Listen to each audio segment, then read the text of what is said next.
श्री सरस्वती मैया की जय, संतोषी माता की जय। आज हम शुक्रवार की कथा को करते हैं। पहले शुक्रवार के व्रत की विधि बताता हूँ। प्रातः सूर्योदय के पूर्व शौच स्नानादि से निवृत्त हो शुक्रवार के व्रत का संकल्प करे कि मेरे व्रत से संतोषी माता प्रसन्न हों। इसके बाद जो है व्रत करे। व्रत में संतोषी माता का पूजन करे, संतोषी माता की तस्वीर या मूर्ति को स्थापित करे और उनका मुंह पश्चिम में रहे, अपना स्वयं का मुंह पूर्व में रहे। उसके बाद उनको धूप दीप नैवेद्य आदि से पूजा कर कंकु लच्छा अक्षत सब चढ़ा के और धूप दीप नैवेद्य चढ़ावे।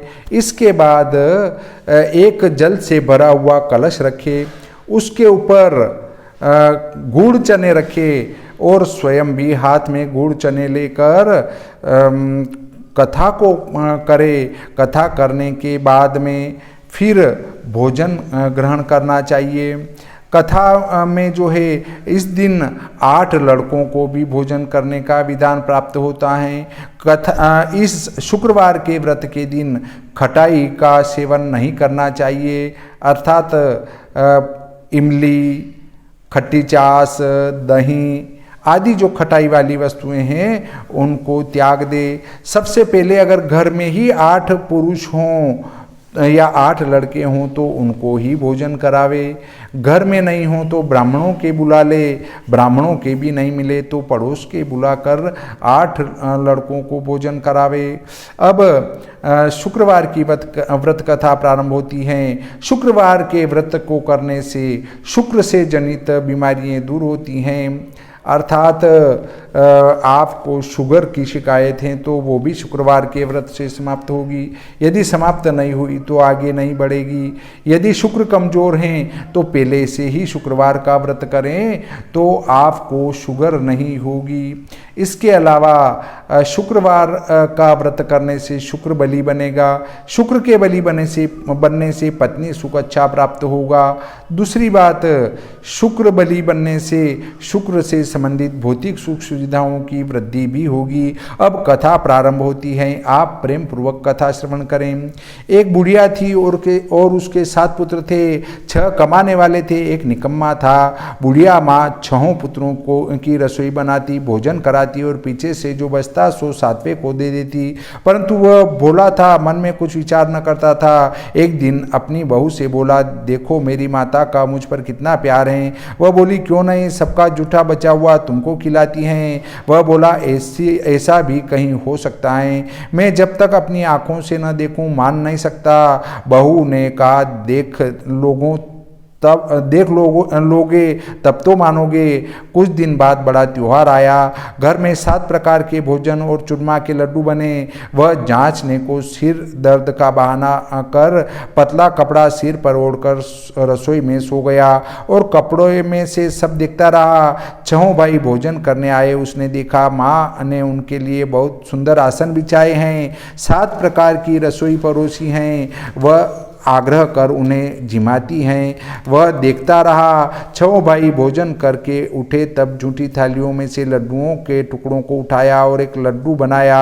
जूठन साफ कर बुढ़िया माँ ने उसे पुकारा, उठ बेटा, 6 भाई भोजन कर गए, अब तू ही बाकी हैं, उठना, कब खाएगा। वह कहने लगा, माँ मुझे भोजन नहीं करना, मैं परदेश जा रहा हूँ। माता ने कहा, कल जाता हो तो आज ही चला जा। वह बोला, हाँ हाँ आज ही जा रहा हूँ। यह कहकर वह घर से निकल गया। चलते समय बहू की याद आई। वह गौशाला में कंडे थाप रही थी। जाकर बोला, मैं परदेश जा रहा हूँ कुछ समय के लिए, तुम संतोषी माता संतोष से धर्म को पालना। वह बोली, जाओ प्रिया, हम आपकी का इंतजार करेंगे। राम भरोसे हम यहाँ रहेंगे और ईश्वर तुम्हारे सहायक बनेंगे। देवताओं की आप जाते हो तो आपकी निशानी देकर जाओ, मैं उस निशानी को देखकर ही तुम्हें याद किया करूँगी और तुम्हें याद कर के अपना समय बिता लूँगी।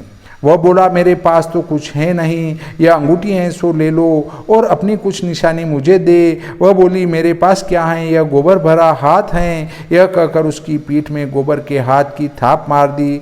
वह चल दिया। चलते चलते दूर देश में पहुंचा।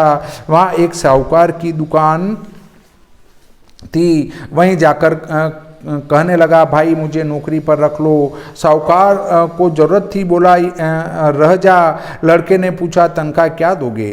साहूकार ने कहा, काम देखकर दाम मिलेंगे। साहूकार की नौकरी मिली। वह सवेरे 7 बजे से रात तक नौकरी करने लगा। कुछ दिनों में दुकान का सारा लेन देन का हिसाब, ग्राहकों को माल बेचना, सारा काम करने लगा। साहूकार के 7-8 नौकर थे। सब चक्कर खाने लगे कि यह तो बहुत होशियार बन गया। सेठ ने भी काम देखा और 3 महीने में उसे आधे मुनाफे का साझेदार बना लिया और 12 वर्ष में नामी सेठ बन गया और मालिक सारा कारोबार उसके ऊपर छोड़कर बाहर चला गया। अब बहू पर क्या बीती सुनो। सास ससुर उसे दुख देने लगे। सारी गृहस्थी का काम करा के उसे लकड़ी लेने जंगल भेजते और घर की रोटियों के आटे से जो भूसी निकलती उसकी रोटी बनाकर रख दी जाती और फूटे नारियल की नरेली में पानी। इस तरह दिन बीतते रहे। एक दिन वह लकड़ी लेने जा रही थी कि रास्ते में बहुत सी स्त्रियां संतोषी माता का व्रत करती दिखाई दी। वह वहाँ खड़ी होकर कथा सुन बोली, बहनों तुम किस देवता का व्रत करती हो? इसके करने से क्या फल होता है? इस व्रत के करने की क्या विधि है? यदि तुम अपने इस व्रत का विधान मुझे समझाकर कहोगी तो मैं तुम्हारा बड़ा एहसान मानूंगी।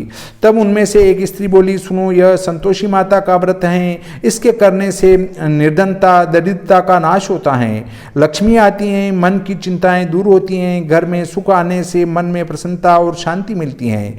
यह सुनकर बहुत जल्दी रास्ते में लकड़ी के बोझ को बेच दिया और उन पैसों से गुड़ चना ले माता के व्रत की तैयारी कर आगे चली और सामने मंदिर देख पूछने लगी, यह मंदिर किसका है? लोग कहने लगे, संतोषी माता का मंदिर है। यह सुन माता के मंदिर में जा माता के चरणों में लौटने लगी। दिन हो विनती करने लगी, माँ मैं निपट मूर्ख हूँ, व्रत के नियम कुछ जानती नहीं, मैं बहुत दुखी हूँ।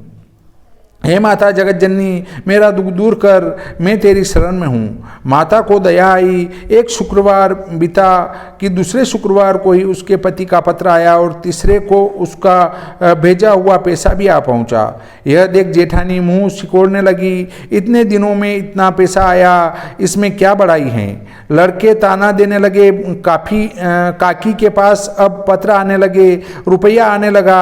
अब तो काकी की खातिर बढ़ेगी, अब तो काकी बुलाने से भी नहीं बोलेगी। बेचारी सरलता से कहती, भैया पत्र आवे, रुपया आवे तो हम सबके लिए अच्छा है। ऐसा कहकर आंखों में आंसू भरकर संतोषी माता के मंदिर में मातेश्वरी के चरणों में गिरकर रोने लगी। माँ मैंने तुमसे पैसा नहीं मांगा, मुझे पैसे से क्या काम है? मुझे तो अपने सुहाग से काम है, मैं तो अपने स्वामी के दर्शन और सेवा मांगती हूँ।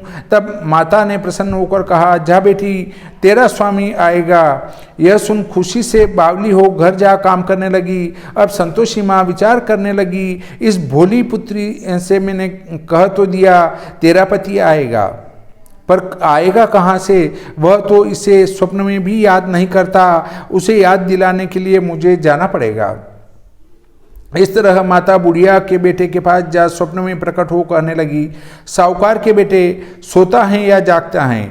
वह बोला, माता सोता भी नहीं हूँ, जागता भी नहीं हूँ, बीच में ही हूँ, कहो क्या आज्ञा है? माँ कहने लगी, तेरा घर बार कुछ है या नहीं? वह बोला, मेरा सब कुछ है, माँ बाप, भाई बहन, बहू, क्या कमी है? माँ बोली, भोले पुत्र तेरी स्त्री घोर कष्ट उठा रही हैं, तेरे माँ बाप उसे दुख दे रहे हैं, वह तेरे लिए तरस रही हैं, तू उसकी सुधि ले। वह बोला, माता यह तो मुझे मालूम है, परंतु जाऊं कैसे? प्रदेश की बात है, लेन देन का कोई हिसाब नहीं, जाने का कोई रास्ता नजर नहीं आता, कैसे चला जाऊं? माँ कहने लगी, मेरी बात मान, सवेरे नहा धोकर संतोषी माता का नाम ले, घी का दीपक जला, दंडवत कर दुकान पर जा बैठना। जब देखते देखते तेरा लेन देन सब चुक जाएगा, माल बिक जाएगा, सांझ होते होते धन का ढेर लग जाएगा। तब सवेरे बहुत जल्दी उठ उसने लोगों से अपने सपने की बात कही तो वे सब उसकी बात अनसुनी कर दिलगी उड़ाने लगे। कहीं सपने भी सच होते हैं। एक बूढ़ा बोला, देख भाई मेरी बात मान, इस तरह सच झूठ कहने के बदले देवी ने ऐसा कहा है वैसा ही करना, तेरा इसमें क्या जाता है। अब बूढ़े की बात मान वह नहा धोकर संतोषी माता को दंडवत कर घी का दीपक जला दुकान पर जा बैठा। थोड़ी देर में क्या देखता है कि देने वाले रुपया लाए, लेने वाले हिसाब लेने लगे। कोठे में भरे सामानों के खरीदार रगत दाम में सौदा करने लगे। शाम तक धन का ढेर लग गया। माता का यह चमत्कार देख खुश हो मन में माता का नाम ले घर ले जाने के वास्ते गहना कपड़ा खरीदने लगा और वहाँ के काम से निपट तुरंत रवाना हुआ। वहाँ बहू बेचारी जंगल में लकड़ी लेने जाती हैं, लौटते वक्त माता जी के मंदिर में विश्राम करती हैं। वह तो उसका रोज रुकने का स्थान ठहरा। दूर से धूल उड़ती देख वह माता से पूछती हैं, हे माता यह धूल कैसी उड़ रही हैं। माँ कहती है, हे पुत्री तेरा पति आ रहा है, अब तू ऐसा कर लकड़ियों के 3 बोझ बना लाए। एक नदी के किनारे रख, दूसरा मेरे मंदिर पर और तीसरा अपने सिर पर रख। तेरे पति को लकड़ी का गट्ठा देखकर मोह पैदा होगा, वह वहाँ रुकेगा, नाश्ता पानी बना खा पी कर माँ से मिलने जाएगा। तब तू लकड़ी का बोझ उठा कर जाना और बीच चौक में गड्ढा खड़ा डालकर 3 आवाज़ें जोर से लगाना, लो सासू जी लकड़ियों का गट्ठा लो, भूसी की रोटी दो और नारियल के खोपड़े में पानी दो। आज मेहमान कौन आया है। माँ की बात सुन बहुत अच्छा माता कहकर प्रसन्न हो लकड़ियों के 3 गट्ठे ले आई। एक नदी के तट पर, एक माता के मंदिर पर रखा। इतने में ही एक मुसाफिर वहाँ आ पहुँचा। सूखी लकड़ी देख उसकी इच्छा हुई कि यहीं निवास करें और भोजन बनाकर खा पी कर गाँव जाएं। इस प्रकार भोजन बना, विश्राम ले गाँव को गया। सबसे प्रेम से मिला। उसी समय बहू सिर पर लकड़ी का गट्ठा लिए आती हैं। लकड़ी का भारी बोझ आंगन में घेर जोर से 3 आवाज़ देती हैं, लो सासू जी लकड़ी का गट्ठा लो, भूसी की रोटी दो, नारियल की खोपड़े में पानी दो। आज मेहमान कौन आया है। यह सुनकर उसकी सास अपने दिए हुए कष्टों को भुलाने हेतु कहती हैं, बहू ऐसा क्यों कहती है, तेरा मालिक ही तो आया है। आ बैठ, मीठा भात खा, भोजन कर, कपड़े गहने पहन। इतने में आवाज़ सुन उसका स्वामी बाहर आता है और अंगूठी देख व्याकुल हो माँ से पूछता है, माँ यह कौन है। माँ कहती है, बेटा तेरी बहू हैं, आज 12 वर्ष हो गए, तू जब से गया है तब से सारे गांव में जानवर की तरह भटकती फिरती हैं, काम काज घर का कुछ नहीं करती, 4 समय आकर खा जाती हैं। अब तुझे देखकर भूसी की रोटी और नारियल के खोपड़े में पानी मांगती हैं। वह लज्जित हो बोला, ठीक है माँ, मैंने इसे भी देखा है और तुम्हें भी देखा है। अब मुझे दूसरे घर की ताली दो तो उसमें रहूं। तब माँ बोली, ठीक है बेटा, जैसी तेरी मर्जी कहकर चाबी का गुच्छा पटक दिया। उसने ताली ले दूसरे कमरे में जो तीसरी मंजिल के ऊपर था खोलकर सारा सामान जमाया। एक दिन में ही वहाँ राजा के महल जैसा ठाट बाट बन गया। अब क्या था, वे दोनों सुखपूर्वक रहने लगे। इतने में अगला शुक्रवार आया। बहू ने अपने पति से कहा कि मुझको माता का उद्यापन करना है। पति बोला, बहुत अच्छा, खुशी से करो। वह तुरंत ही उद्यापन की तैयारी करने लगी। जेठ के लड़कों को भोजन के लिए कहने गई। उसने मंजूर किया, परंतु जेठानी अपने बच्चों को सिखाती हैं, देखो रे, भोजन के समय सब लोग खटाई मांगना, जिससे उसका उद्यापन पूरा न हो। लड़के जिमने आए, खीर पेट भर खाई, परंतु याद आते ही कहने लगे, हमें कुछ खटाई दो, खीर खाना हमें भाता नहीं। देखकर अरुचि होती हैं। बहू कहने लगी, खटाई किसी को नहीं दी जाएगी, यह तो संतोषी माता का प्रसाद है। लड़के उठ खड़े हुए, बोले पैसा लाओ। बोली बहू कुछ जानती नहीं थी, सो उन्हें पैसे दे दिए। लड़के उसी समय उठ करके इमली खाने लगे। यह देखकर बहू पर माता जी ने कोप किया। राजा के दूत उसके पति को पकड़ कर ले गए। जेठ जेठानी मनमाने खोटे वचन करने लगे। लूट लूट कर धन इकट्ठा कर लाया था, सो राजा के दूत उसको पकड़ कर ले गए। अब सब मालूम पड़ जाएगी जब जेल की मार खाएगा। बहू से यह वचन सहन नहीं हुआ, रोती रोती मंदिर में गई। हे माता, तुमने यह क्या किया? हंसा कर अब क्यों रुलाने लगी? माता बोली, पुत्री तूने उद्यापन करके मेरा व्रत भंग किया, इतनी जल्दी सब बातें भुला दी। वह कहने लगी, माता भूली तो नहीं हूँ, न कुछ अपराध किया है, मुझे तो लड़कों ने भूल में डाल दिया, मैंने भूल से उन्हें पैसे दे दिए, मुझे क्षमा करो। माँ बोली, ऐसी भी कहीं भूल होती हैं। वह बोली, माँ मुझे माफ़ कर दो, मैं फिर तुम्हारा उद्यापन करूँगी। माँ बोली, अब भूल मत करना। वह बोली, अब भूल न होगी। माँ अब बताओ वे कैसे आएंगे? माँ बोली, जा पुत्री, तेरा मालिक तुझे रास्ते में ही आता मिलेगा। वह घर को चली, राह में पति आता मिला। उसने पूछा, तुम कहाँ गए थे? तब वह कहने लगा, इतना धन जो कमाया है उसका टैक्स राजा ने मांगा था, वह भरने गया था। वह प्रसन्न हो बोली, भला हुआ, अब घर को चलो। कुछ दिन बाद फिर शुक्रवार आया। वह बोली, मुझे माता का उद्यापन करना है। पति ने कहा, करो। फिर जेठ के लड़कों से भोजन को कहने गई। जेठानी ने एक दो बात सुनाई और लड़कों को सिखा दिया कि तुम पहले ही खटाई मांगने लगना। लड़के भोजन के कहने लगे, हमें खीर खाना नहीं भाता, जी बिगड़ता है, कुछ खटाई खाने को दो। वह बोली, खटाई खाने को नहीं मिलेगी, खाना हो तो खाओ। वह ब्राह्मण के लड़कों को लाकर भोजन कराने लगी। यथाशक्ति दक्षिणा की जगह एक एक फल उन्हें दिया। इससे संतोषी माँ प्रसन्न हुई। माता की कृपा होते ही 9वें मास में उनको चंद्रमा के समान सुंदर पुत्र प्राप्त हुआ। पुत्र को लेकर प्रतिदिन माता जी के मंदिर जाने लगी। माँ ने सोचा कि वह रोज आती हैं, आज क्यों न मैं इसके घर चलूं, इसका आसरा देखूं तो सही। यह विचार कर माता ने भयानक रूप बनाया। गुड़ और चने से सना मुख, ऊपर सूंड के समान होठ, उस पर मक्खियां भिनभिना रही थी। दहलीज में पांव रखते ही उसकी सास चिल्लाई, देखो रे, कोई चुड़ैल चली आ रही हैं, लड़कों इसे भगाओ नहीं तो किसी को खा जाएगी। लड़के डरने लगे और चिल्लाकर खिड़की बंद करने लगे। बहू रोशनदान से देख रही थी, प्रसन्नता से पागल होकर चिल्लाने लगी, आज मेरी माता मेरे घर आई हैं।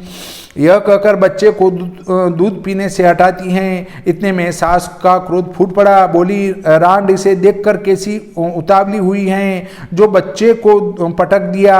इतने में माँ के प्रताप से जहाँ देखो वहीं लड़के ही लड़के नजर आने लगे। वह बोली, माँ जी, जिनका मैं व्रत करती हूँ यह वही संतोषी माता हैं। इतना कह झट से सारे घर के किवाड़ खोल देती हैं। सबने माता के चरण पकड़ लिए और विनती कर कहने लगे, हे माता, हम मूर्ख हैं, हम अज्ञानी हैं, पापी हैं, तुम्हारे व्रत की विधि हम नहीं जानते, तुम्हारा व्रत भंग कर हमने बड़ा अपराध किया है। हे माता, आप हमारे अपराध को क्षमा करो। इस प्रकार माता प्रसन्न हुई। माता ने बहू को जैसा फल दिया वैसा माता सबको दे, जो पढ़े उसका मनोरथ पूर्ण हो। बोलिए श्री संतोषी माता की जय, श्री सरस्वती मैया की जय।